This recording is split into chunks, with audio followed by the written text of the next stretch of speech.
You're inside of the Ena Esco Show on Magic 807 Radio. And I know you all have been like, where are the ladies, Ena? The fellas have been coming through there, but where are the ladies? I have a beautiful young lady with me in the building today. She is one of the most familiar faces in Memphis, I would say, at ABC 24 News. Pepper Baker, how are you? I am good. Thank you so much for having me. I'm so excited. Yes. How long you been here in Memphis now? I have been here since September of 2022, so it's, nearing about 4 years. Wow. hmm How are you enjoying Memphis? I'm loving it. I absolutely. I think the community is great. The people have welcomed me in, and once I really just ingratiated myself with the community, it just opened up its arms and everything. So I've loved it more than any place I've lived in. Yes. Is this your first time on the campus of Lemoyne, or have you been here before? I have been here Okay. before. It's not my first time, but first time in this communications building. Yes, yes, yes. And we would love to have you back to do some programming with the students soon. Oh, or, absolutely. some adjuncts. Hey, I told you I got to put this master's degree to work now, so please. It's hard to put that master's to work these days. Why is that? Well, I don't know, but they should have told me that when I paid for it, right? We're still paying for it. Now, mentioning your master's, you received your master's from Columbia. I did. How was that experience? Intense. I bet. It was a 1-year accelerated program, and I didn't think I was even going to get in, to be honest. I kind of applied on a whim, but if I knew what I wanted to do before, college, I would have just gone to a 4-year school that had a really good journalism or communications program. But at the time, I was wrapped up in volleyball. And so I was an Yes. English undergrad major, and I did a local news internship. And then I was like, I do think I want to do this, but I needed a broadcast degree. So I went and got my master's.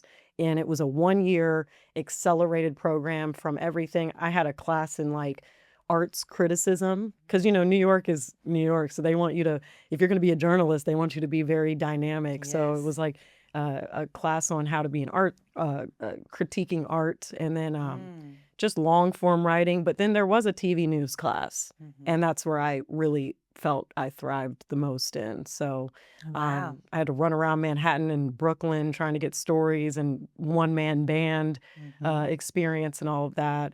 So yeah, it was intense, and it was all just jam-packed in about 10 months. That sounds intense. It was. But New York is New York, honey. It is New York. It is New York. But when you live there, it's a little different. I'm not gonna lie. Yes, my youngest sister Tara lived there for quite some time. I think at the time she was working with Pfizer, but she enjoyed it, but it was fast. Yes. The second you hit that pavement from your apartment or wherever you're living, it's like everybody's just, you find yourself living faster, I feel like, or time is moving faster, and then you blink and it's like a week, or you blink and a month has gone by, and you're like, and then, I'm from Tallahassee, Florida, so I got back home for holidays, and I'd be like, whoa, I've been living at such a fast pace, and now I'm back home, and it just felt like everything was so much slower. So, it's a different type of lifestyle. Yes. Is your family still in Tallahassee? My parents are. I'm the youngest of 4, or I'm the Wow. 4th child of the family. So my siblings are all over the place, but my parents are still in Tallahassee. Wow. Do you ever visit? I do, not as often as I used to, but I try to make it. My family gets together for Thanksgiving. So we're Florida State fans. We're also FAMU fans. FAMU. Yeah, for sure. So we try to go back for football games, if we will. But not all the time. It's so hard to get together when you get older, right? Yes. Yes, indeed. Because we're trying to schedule a trip to Texas right now before the summer is out. And I don't know if we're going to get it in, but it's so hard these days. Yeah, it is. Especially with how fast things are moving, especially media. Especially media, part. Pepper.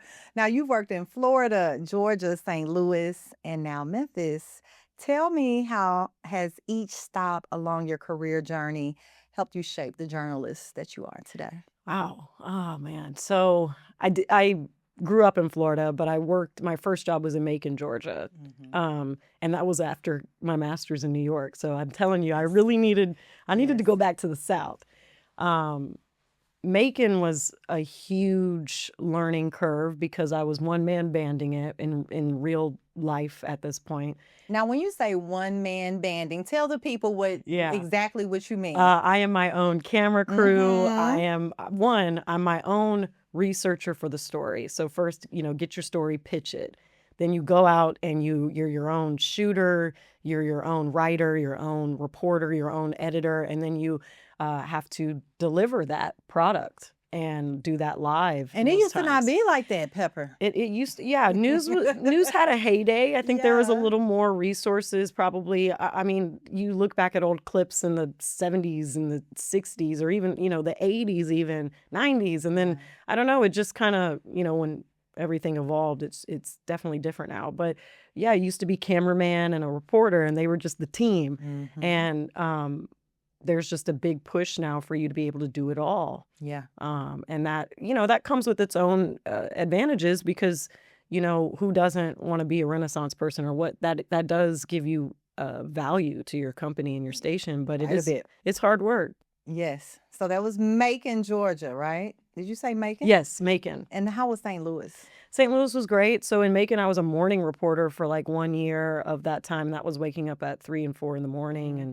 And so that was an experience. When I got to St. Louis, and I was kind of doing like fluff stories, unless it was breaking news, it was like feel good stories in the morning. But when I got to St. Louis, I don't know what about my personality or they put me on night side. Okay. And that in St. Louis, which has a lot of similar issues to Memphis, that was rough. Like, there was 1 week or maybe 2 weeks straight where it was just tragedy after tragedy that I was reporting on.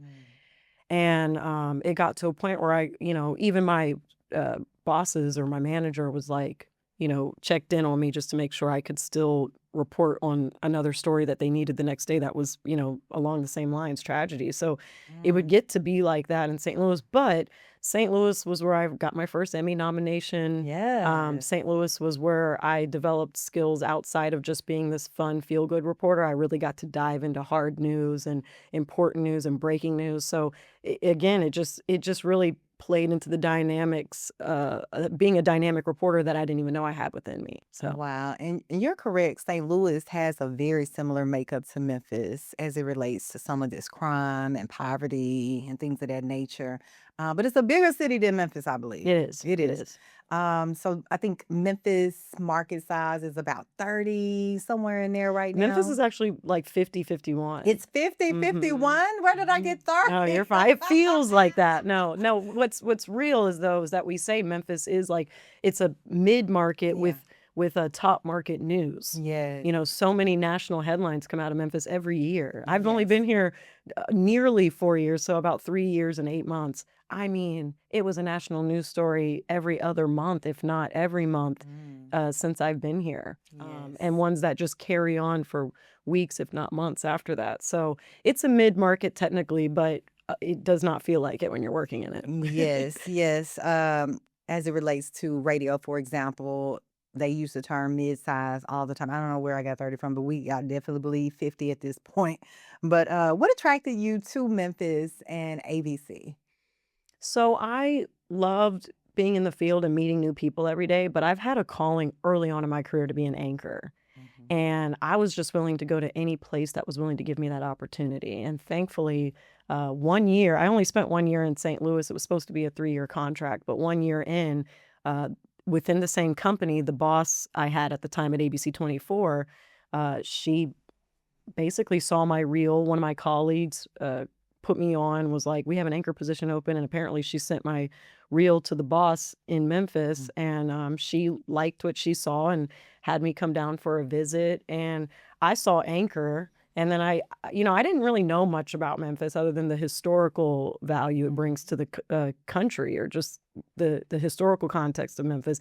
But I had never been here before myself. I had never been to St. Louis before I had moved to St. Louis either. But I wanted the opportunity and I saw that there was a lot of news that comes out of here and it would be a really good place to get my chops as an anchor. So that was really what brought me here, was just wanting to anchor, add that to my reel, to the reporting I had done for 4 years, and hopefully just make it a stop that I could be at for a while because Okay. I was tired of moving. I'm not gonna lie. So Memphis is looking real long term. It is. It certainly is in more I ways love than that. one. I love that. Okay. Look, how's the girls do? I love it. I love it. Now, what surprised you the most about Memphis when you hit the city? Oh man, that it. You know what surprised me? That it is more beautiful than people give it credit for. Mhm. Um, and unfortunately, before I lived in Memphis, I was probably one of the greater public or the greater ideas of the country has about Memphis that it's not the safest and there's a lot of poverty here. And, just I had never really felt the need to come to Memphis until my job brought me here. But then when I got here, and I'm like, oh my gosh, I mean, there's just so much beauty in the people Yes. and in the city itself. There's days where I'm just like, oh, Memphis is shining today. It's looking beautiful. Mhm. But I really think people underestimate how rich in culture, how many people want Memphis to do well for the city, how much funding it doesn't get from the state, or sometimes it gets quite neglected.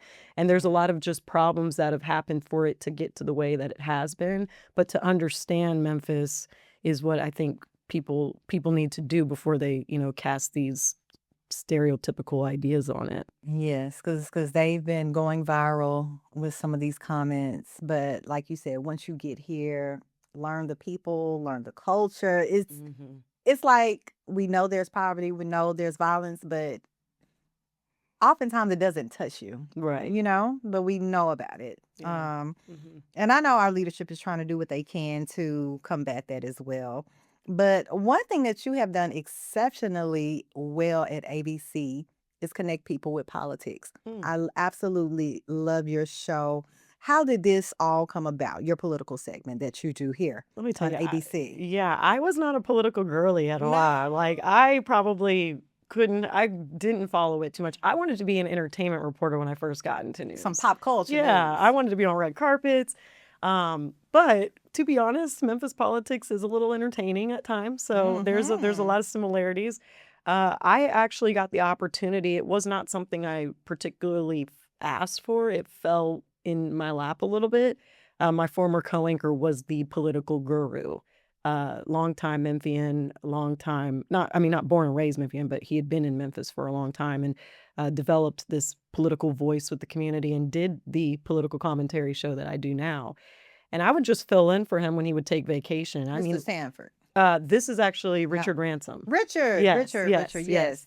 yes. So I would fill in for him less than maybe 4 times before he decided to leave ABC24. And when he left, it was just, okay, Pepper, you're gonna do it. And I was Mm. like, whoa, I don't know. And it was daunting because those panelists on that show are long time Memphis bred people with the institutional knowledge of Memphis politics and history. And I have only been here about 3 to 4 years. Mm-hmm. How am I ever going to bring to the table what Richard Ransom did, right? Yeah. But I actually ended up finding my way by just being who I am, being somebody who hasn't been in Memphis for a long time and not being afraid to learn from those people, and I wanting to open up a space for people who don't know politics but want to learn them. And I was like, if I can learn them, and somebody who was not politically savvy, but I'm now in this position, I'm gonna come from that perspective. Let the panelists help me know or what to know about Memphis and teach me things and not be I came at it from like a perspective that it was okay for me to be learning in that moment and not always needing to know Mhm. everything. Know enough of the setup and the questions to ask, but let the panelists who have all of that institutional knowledge be the expert on the panel, and I'll guide the conversation while I'm learning from them. Yeah. And I think that opened up a door, a segue for people who feel like, oh, I'm not going to get interested in politics. It's too far along. I'm too far behind. Like, where do I even start? And I hope that that's getting to those people. It is. I think it is. I love your content that you post surrounding the show as well. And you have some interesting guests on there. Like you said, you're facilitating the conversation. However, do you ever feel like you're referee? It's so funny. For the most part, everybody really respects each other on that show. Now, if anything, it's like a race for the clock because Mhm. we never have enough time. So if anything, I'm Mhm. trying to battle them to shorten their answers sometimes, and we have to get out. But a lot of them want to be like, well, let me make this point. So it's more so like a battle with the clock and just making sure we're sticking to the show's time frame. But I never have had to like get in between anybody. I mean, they're largely very respectful and let each other finish their thoughts, and Yeah. it never gets to a disrespectful level. There's some network TV shows out there where it's just like yelling at each other, nobody's listening. Oh yeah, big Yeah, time and political I shows. don't want our political show to be that because I want people to know that even if you have differences, you're still willing to listen Mhm. and listen to understand more than just listening to respond. Yeah. So I think our show does that pretty well. I say that now, but It yeah. does because I feel like you approach it with fairness as well, Oh, right? thank you. You do, and you have to be fair and balanced in this day and age. That's a true journalist, Mm, right? yes, you do. Yes. Now, because it's a lot of misinformation out here. Pepper, I want to know what's one thing that you wish more Memphians understood about how politics work here and how it affects them directly from what you've learned from your show? Well, I wish more Memphians would get out and vote. I mean, Please, we've you're registered.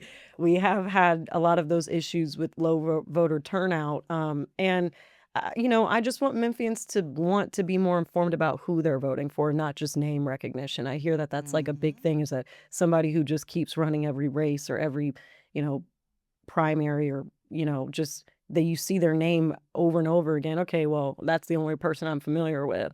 Yeah. So that's why the one-on-ones to me are so important, because we do have the streaming world now, so we have time to give candidates 30-40 minutes to make their case. And if anybody's actually really interested in knowing who that person is and what they will do with your vote and why they deserve your vote, they'll sit and listen. Mhm. So I just want Memphians to really do their research and know who's running, and really research who is running and why they are the best person for your vote, and get out there and vote. My parents raised me always to vote. I mean, they make it like a whole family ordeal when I was growing up, or That's when I good. could vote at 18. Uh, and when I went to school and stuff, my mom would send me my absentee ballots and everything. So it's just so important, and that's what I would really hope to.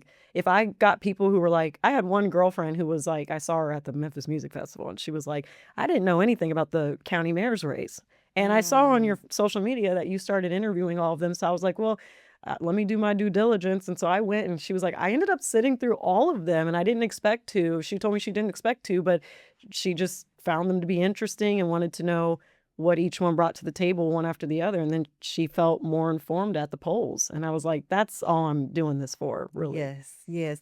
Look, teach the people, Pepper. Teach the people here in Memphis. Hey, you are inside of the Ena Esco Show on Magic 807. I have ABC anchor Pepper Baker in the building with me, ABC 24. Now, you mentioned, if people want to know about a candidate, they should look at the stream. So you're referring to 30-minute content, longer form, right? Yes. So let's talk about how the landscape of media has changed since you've been in this space. I know, you said one man band that's, all encompassing, doing all the skill sets, tasks of producer, researcher, Mhm. broadcaster. So now I feel like we're living in a world that demands on demand all the time, right? Absolutely. We need the news now. We're no longer probably going home, rushing to just look at 6 p.m. and things of that nature. We want to access it. So tell me how you've seen this industry evolve. I love this Oh discussion. yeah, this could be a whole episode in its own self. Yes. So I got in the business in 2018. That's when I graduated with my master's and went to Macon, Georgia after New York. And at the time, I was just learning one man band, gather your elements, your interviews, your B roll, Mm. and then put it together in a 90-second news story, a minute and 30 seconds, which is not a long time. But, that's where you see the traditional newscast with your reporter, and then they introduce their story that they worked on all day. That's not necessarily the case now. 8 years later, I am Man. making reels and Yeah. like TikTok savvy type news that is almost less than a minute. The shorter you can get it, the better, right? And we used to think a minute and 30 seconds was, short. It would take me forever to try to get all of the content I gathered all day that could really be a 5-minute news piece down to 1 minute and 30. And now I got to do that and put it into less than a minute if I can. So that's not what they taught me in journalism school. When I went to Right. journalism school from 2017 to 2018, it wasn't, social media was a tool, but it wasn't like a requirement. And even when I got into my job, they encouraged us to make Twitter posts and, Facebook. Twitter and Facebook were really more the news savvy platforms, more than even Instagram, but now all of them are. So it was more so like, if you can. And as I got into news or more into my job in St. Louis and particularly at ABC24, there's been much more of a work requirement and push to have social media reels as a part of our workload. So, that also adds on, and I'm not in the field as much anymore, but I feel for those, what we call MSJs, multi-skilled journalists, who are still one-man banding it. And then now, not only do you have to put your news story together for the traditional 5 and 6 o'clock newscast, that minute and 30-second, what we call a package, is your story. Now you also have to make social media reels out of that so that we can appeal to a wider audience. So right now we're in this very interesting time with news where we still are on our cable newscasts, where the boomers really and Gen X are used to that type of news where they sit down at 5 and 6 o'clock and 9 and 10.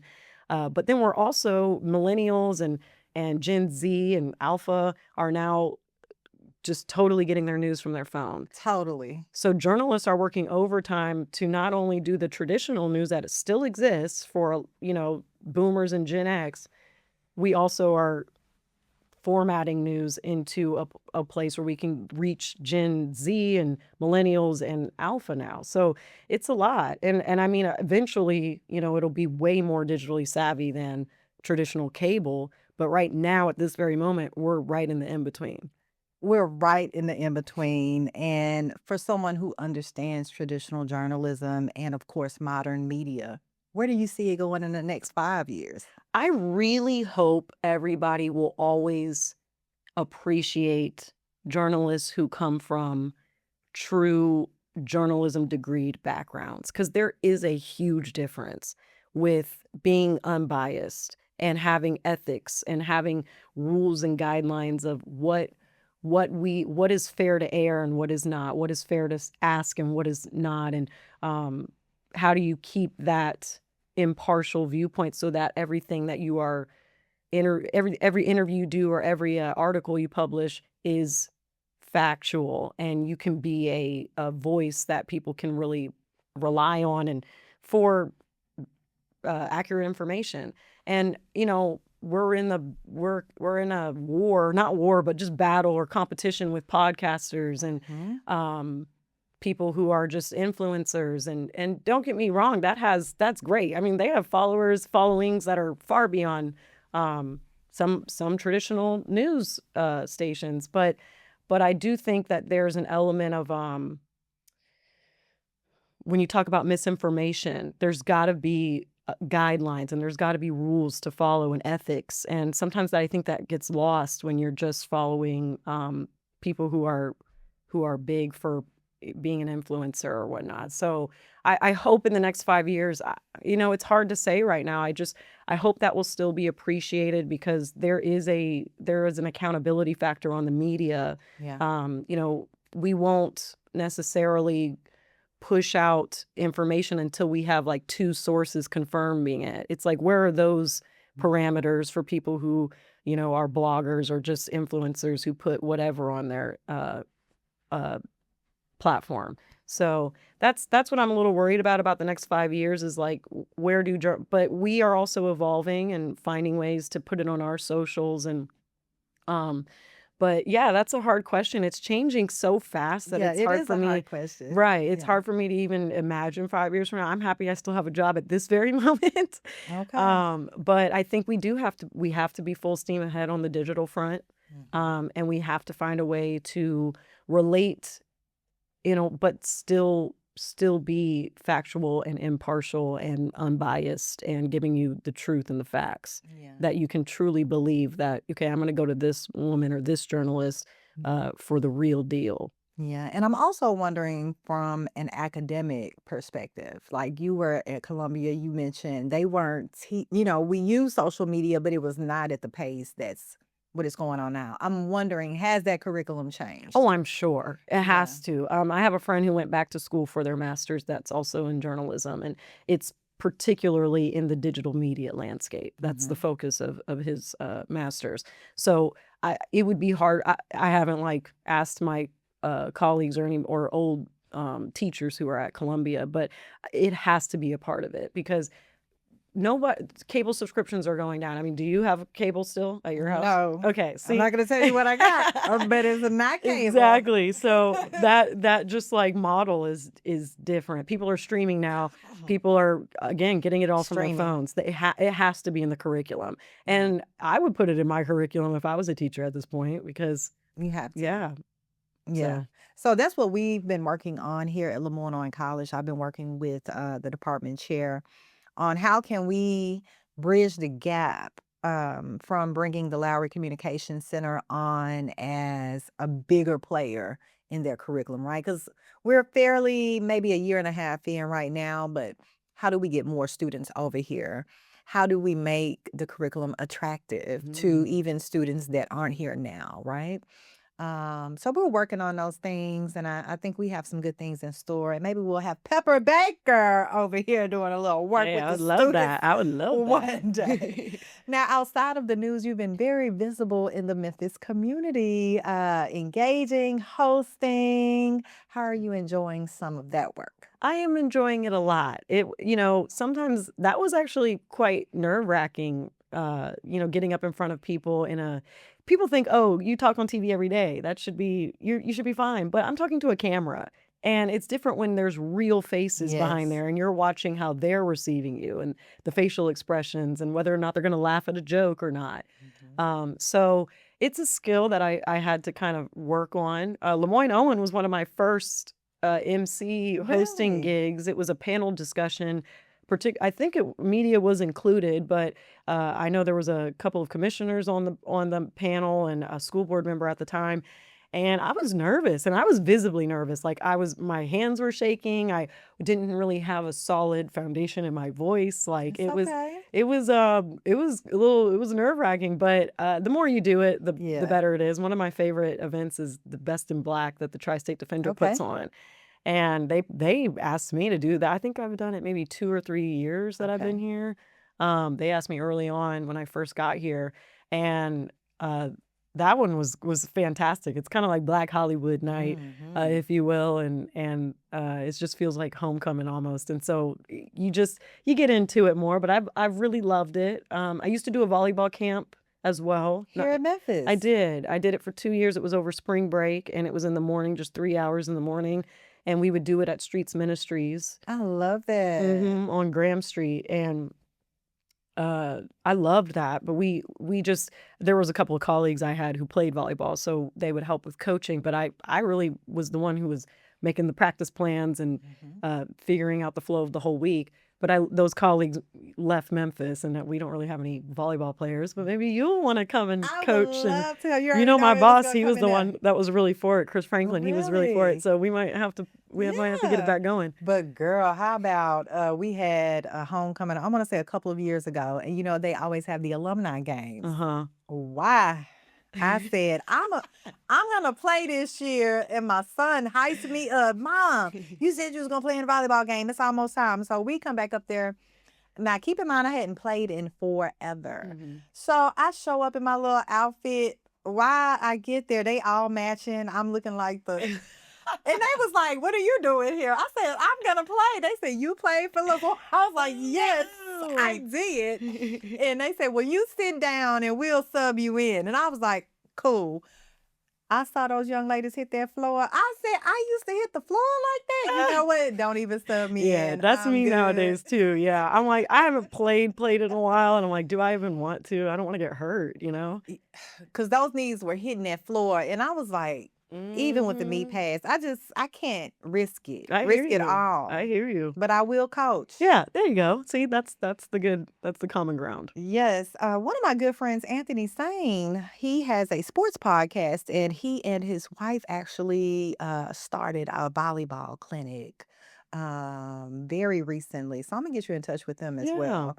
Maybe I we all really can loved collaborate. coaching. Yeah, I really did. If I wasn't a journalist, I'd go back to volleyball coaching. For sure. Hmm. I still love the sport. You know, they have men volleyball now. Yeah. Men's volleyball. In Lemoyne? Yes. Lemoyne has a men's Yes. volleyball team. I did Yes. not know that. That is awesome. So I think that they have been pushing it in HBCUs very recently. Good. So we'll see how that goes as well. Because I believe, of course, the rules are a little bit different. Oh yeah. And the net's higher and everything. Yeah, Yes. they're intense. Extremely physical, Whew. extremely physical. But Pepper, I have enjoyed you on the show. We're going to jump into some rapid fire questions very Oh wow. shortly. But before we do that, I would love for you to give young people some advice that are aspiring journalists. What would you say to them today that are maybe struggling with approaching a traditional media type curriculum, and they want to be viral? Mm, Because that's a lot of the questions I get all the yeah. time from the students on, I guess, learning the skills of research, and when it's actually time to turn on the camera, like, did you do your research? Hmm. That's where I'm at with these students a lot. But what would you give aspiring journalists? What type of advice would you give them? I think anybody who follows successful journalists or loves news will always be able to pull out someone who really does the research and is a good writer. And Yes. you can blend the two. You know, you find that soundbite or that one thing that person said that put it right at the top of the clip, and then that gets the attention. But what keeps the attention is how good your information is. And if it's surface level, somebody's just going to, oh, after they hear that first part, they're just going to swipe up. But you have to keep them with the level and depthness to the knowledge. And that comes from the journalism skills and the degreed background and just the work you put in to put that story together. So I truly, there's a world where both exists. And they have to exist because we do have to keep people's attention. And I think young people today know how to do that, but they can't lose what will set them apart in the long game. The long game here being network, those people have been around in journalism for a long time, and they know what is important and how to make a story and what will matter years from now. Not just the quick little, TikTok or Instagram or whatever videos. So I just encourage young people not to lose that sight of that, be the journalist that everybody can count on.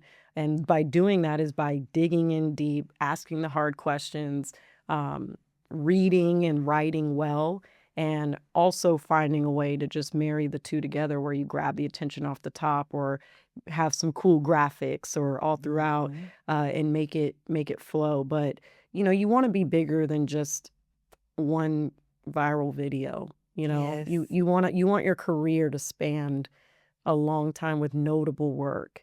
And it's I love that yeah. you said that. Yeah, and that's what's going to get you there, and that's what's going to set you apart. Yes.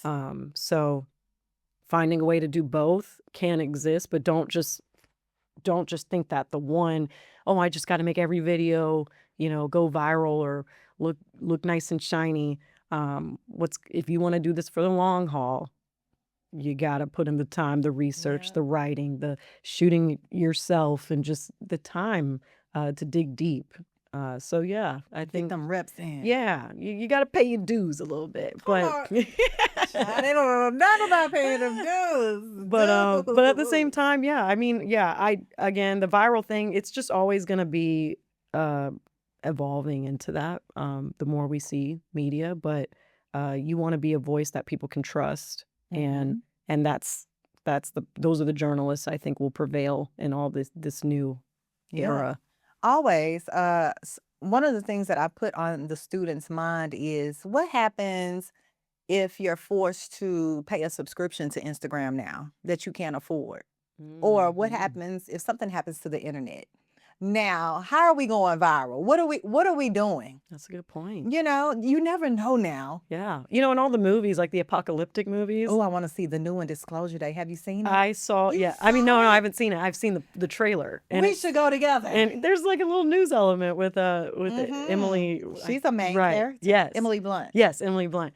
But I was gonna say, just any apocalyptic movie, it's like all the power goes out, and they always show that one last like vision of the TV with the cable. It's probably cabled if it's like in an airport or wherever you're in the last part of the world. But they always show like the anchor who's giving you the news before everything just goes The out. anchor is going to be you, Well, Pepper. I hope at an apocalypse I'm not at work, but you know, somebody's got to be at work. But I just think about, you know, at the very basis of journalism, it was always to give people the information they needed for life-saving situations. And it wasn't about viral and salacious things and what people said or didn't say. It was always, you know, remember what this is about. And that is making sure that people know when to vote, who's running, what they're for, not even just politics, but, you know, simple things of weather-related things, just things that people have to know in order to do their basic life, to live their Yes. lives. Indeed. So don't ever forget that. That's why we're really doing this. Yes. It's almost, I always think that media people or journalists sometimes should be considered first responders, but not as intense. But whenever there's like hurricanes or, you know, severe weather, we get tornadoes here.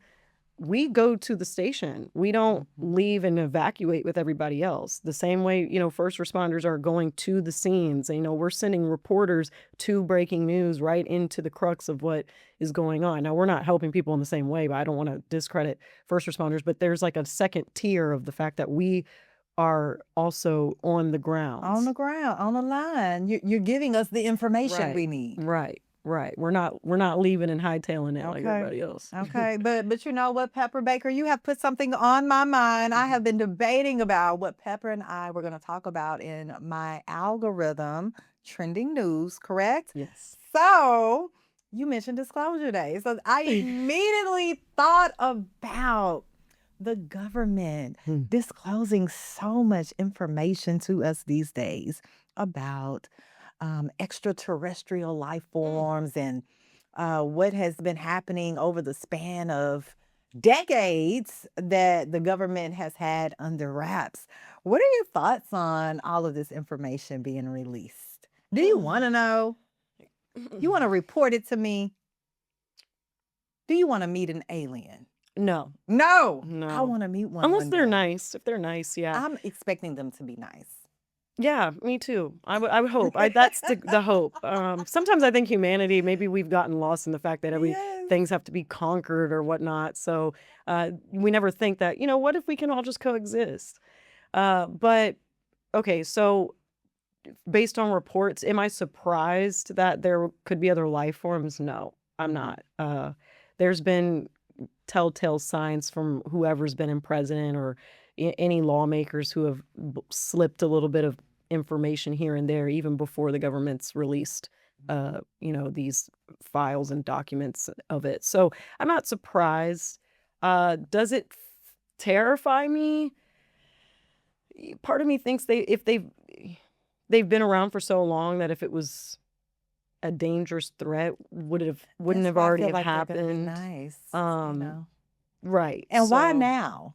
Why now, right? That's also another thought. So now, the UFO question for me is like, I'm always looking at the video. I mean, Obama had a recent interview with Robin Roberts about UFO disclosures and stuff. And I guess I just don't want to start freaking out until I have to. Yes. But ideally, I do believe that, you know, it's possible. There are other life forms and they've maybe been monitoring Earth, and I wouldn't be surprised if they are on Earth and all of that. Live amongst us. I wouldn't be surprised. But yeah, I mean, should we know, right? Like, right. Do we as regular people Yeah. every day have a right to know it. I think we do. Mhm. Do I want to know it as a person, aside from the journalist aspect? I just want to know if it's an immediate threat to my life. Right.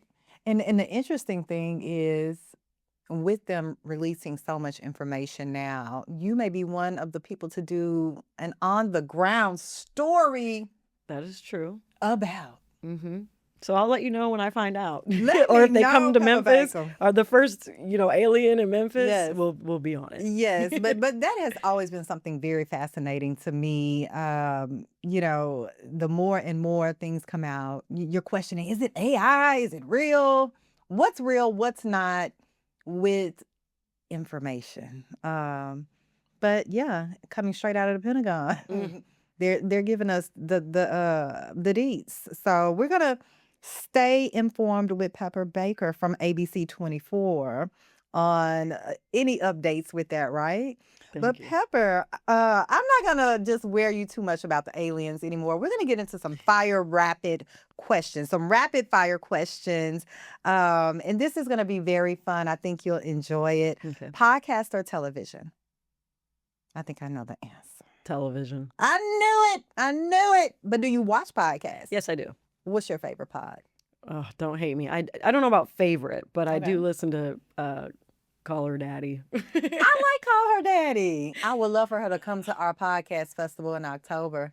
Oh, yeah, that'd be awesome. I mean, she's Yes. killing it. I also do love Up First, Mm-hmm. which is the NPR one. It's 15 minutes, and I put that on every morning just to get my run of the global news. Mm-hmm. But I listen to I'll give a podcast a try, like one episode or two, and then I kind of still feel like I'm finding my way in that world of what I will really subscribe to. Mm-hmm. So consistently Call Her Daddy and NPR's Up First for sure. And I'm saying your show, your political segment, that could be repackaged as a podcast. We are currently talking about ways to refresh that show in a way that will probably end up in Yeah. a podcast situation. And we have a studio at ABC24 that is solely like a pod. We call it, it's the streaming studio, but it is like a podcast. Okay. Yeah, Yeah. I could see that. Because you have nothing but content you're sitting on that may air. We need to see it again. It needs to Well, and live. I have been making I don't know if you followed some of the reels. That's been a new thing I've been doing with clipping the commentary show into reels for social media. So I do think that there is an opportunity for a podcast version of it. And you're for sure. doing your job. That's where it starts with those reels, too, to promote it. You It know what you're does. doing, girl. Introvert or extrovert? Extrovert. Okay, you giving extrovert Yeah, vibes today. This is my first time actually meeting you in person. I want to say congratulations on your award, your honor that you received on Friday with the Memphis Juneteenth Freedom Yes. Celebration. How did that feel? Amazing. A little bit of imposter syndrome given the other recipients who have been, lifelong change agents in Memphis. So it felt a little bit like, am I supposed to be here? Yes. But Dr. Talisa Franklin She's I awesome. had not met her in person until the Juneteenth festival. So it meant even more to me that she really followed my work and didn't know me personally. And I got an email from her team, Nina on her team, that I was a recipient of the Leadership and Inspiration Award. And I almost started crying at my desk because I was just like, I've never met her in person, always knew of her. And so for her to just recognize me based off of what she's seen, I felt seen. I felt seen. I was like, wow. So it's the first real recognition I've gotten in Memphis, which I don't do it for the recognition by any means, but it just meant the world to me that sometimes you don't know if people care of what you're doing, who's watching.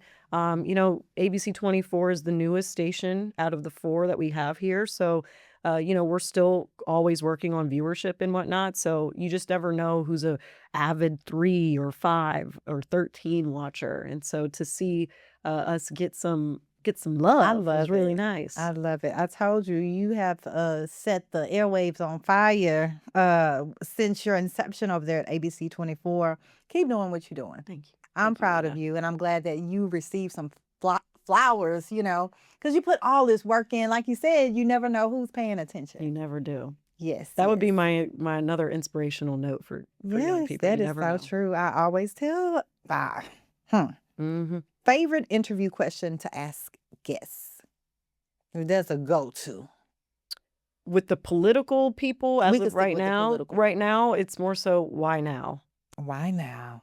Why So now? I always start off with that one. Why are you doing what you're doing now? You know, why Mhm. is now the time? Yeah. But anything else, it's just whatever has pushed people the wrong way. Lately, I'll usually find something that they've said that maybe put people, what do they say, polarize people or just kind of split people down the line. And I'll just ask them more so what was their thought about behind that, or Mhm. can we touch more on that to get them Yeah. to further explain themselves. Yeah. Be transparent. Yeah, Let's just put it on the line. right. Okay.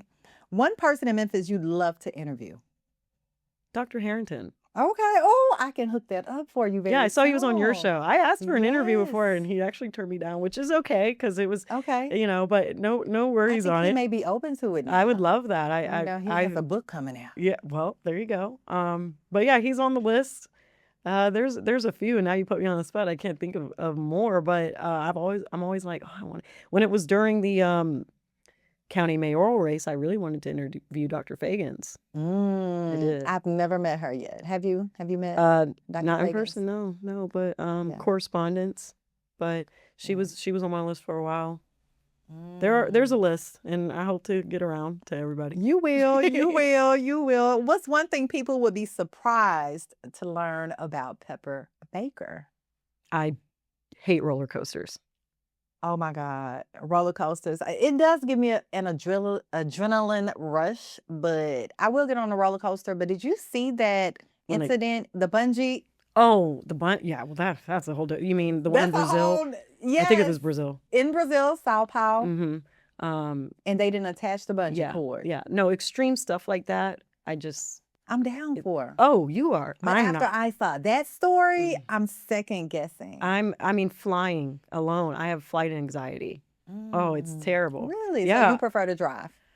I think I can't tell if it's more of to your point, a control thing or not. I think I like being in control, and the Mhm. loss of control, not knowing who is flying this aircraft. It's like, do you really care about my life? Okay. And I know they do. I know they do because they have to care about their own, right? But the flight anxiety, it's not even heights. I'm not really scared of heights, even with roller coasters. It's just more so being out of control of my body movements, and Little turbulence, I'm like, ugh. I'm subjected to this massive man-made bus that's just propelling itself into the air for long periods of time. I'm just like, how did we get here? I It's totally amazing, but understand. also just like, please don't fall out the sky. Yes. So What is Pepper Baker's superpower? my superpower, working a room. Mm-hmm. I do find a way to work a room and not out loud. Like I won't be like, I'm here, I'm Pepper Baker, I'm in the room. But by the end of the night, I find a way to make an impression on most people in there. So I would say I got it from my dad. My dad's really good at Okay. that. Subtly Okay. working rooms. Okay. One word you want viewers to associate with Pepper Baker. One word. Resilient. Resilient. I love that. Yeah, there's been a lot of resilience in my life, Yes. including volleyball. Okay. Okay. Look, we're gonna get you back in the fold in volleyball, and I'll break be an on the ankle. sideline just giving some advice. Don't break no ankle. You need them. I got weak ankles. I got Steph Curry ankles, unfortunately. Well, Pepper Baker from ABC24, you have been a delight. Thank you, I've Ena. been wanting to meet you for quite some time. You're here at Lemoyne College. You're here at the Lowry Communications Center, Magic 807 Radio. I look forward to really nurturing our I would relationship. love that. I Yes. keep saying I really am serious about putting this master's degree to work. And they always say, every time I'm like, what am I going to do with this master's degree? They're like, you can always teach. And I'm like, you know what? Yes. Yeah, I could do that. And I've been looking for adjunct positions, so Okay. I'll be in touch. She's on the hunt, Dr. Davis. We're gonna hook it up, Dr. Gacky. We're gonna get you in the building across the street at the Lemoyne College. But thank you so much for joining me today. Any final words for the Magic 807 audience. Thank you so much for You're having me. welcome. Usually I'm the one doing the interview, so it's different being on this You side of the did mic. great. You did great. But no, I mean, I'm just it's wonderful. I feel so welcomed, and things Yes. like this for Memphis to want to know more about me Of course. is really humbling. Yes, and you'll have plenty more of these experiences. I can see it. I'm a little psychic, so I can see it. I'm not an alien though, but I can Oh see it. no. Pepper Baker of ABC24 News in the building with us today on the Ena Esco Show. Thank you so much, Pepper. Enjoy your day. And when can everyone catch you on ABC24? You can always catch me at 5, 6, and 10 on ABC24. We have 9 o'clock on the CW30, and you can catch me on the stream 24+. And I can follow you on Instagram, Facebook. I do have TikTok, but I don't really post on it. But Instagram's my thing, so it's at Pepper Jewel, which is my middle name, Jewel. But you should be able to find it by typing in Pepper Baker. Awesome. Make sure you're following my good friend Pepper Baker on all socials. And thank you guys so much for tuning in on the Ena Esco Show on Magic 807.